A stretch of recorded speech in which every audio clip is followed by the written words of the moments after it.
தூத்துக்குடி மாவட்டம் கயத்தாறு அருகே மதுபான கடை பாரில் 2 பேர் வெட்டி கொலை செய்யப்பட்ட சம்பவம் பெரும் பரபரப்பை ஏற்படுத்தியுள்ளது. காப்புலிங்கம்பட்டி மேலத்தெருவைச் சேர்ந்த கோமுவுக்கும் அவரது மனைவி தங்கத்தாய்க்கும் அடிக்கடி சண்டை ஏற்பட்ட நிலையில் கடந்த 6 மாதங்களுக்கு முன்பாக கோமு வீட்டை விட்டு வெளியே சென்று விட்டதாக தெரிகிறது. தங்கத்தாயை அவரது உறவினர்களான மந்திரம் மற்றும் முருகன் இருவரும் எங்கோ தங்க வைத்துள்ளதாக சந்தேகப்பட்டு அடிக்கடி மந்திரம் மற்றும் முருகனுடன் கோமு அடிக்கடி சண்டையிட்டு வந்துள்ளார்.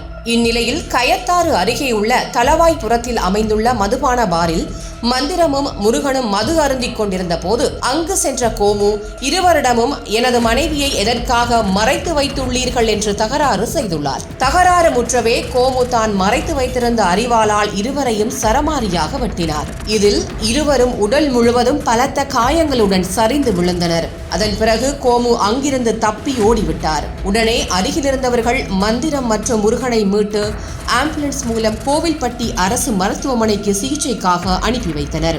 அங்கு சிகிச்சை பலனின்றி முருகன் பரிதாபமாக உயிரிழந்தார். மந்திரம் உயிருக்கு ஆபத்தான நிலையில் திருநெல்வேலி அரசு மருத்துவமனைக்கு கொண்டு செல்லப்பட்டு அங்கு சிகிச்சை பலனின்றி பரிதாபமாக உயிரிழந்தார். தலைமறைவாக இருந்த கோமுவை தனிப்படை போலீசார் கைது செய்தனர். தனிப்பட்ட பிரச்சினைக்காக 2 பேர் ஒரே நேரத்தில் கொலை செய்யப்பட்டுள்ள சம்பவம் தமிழ்நாட்டின் சட்டம் ஒழுங்கு நிலையை கேள்விக்குறியாக்கியுள்ளது.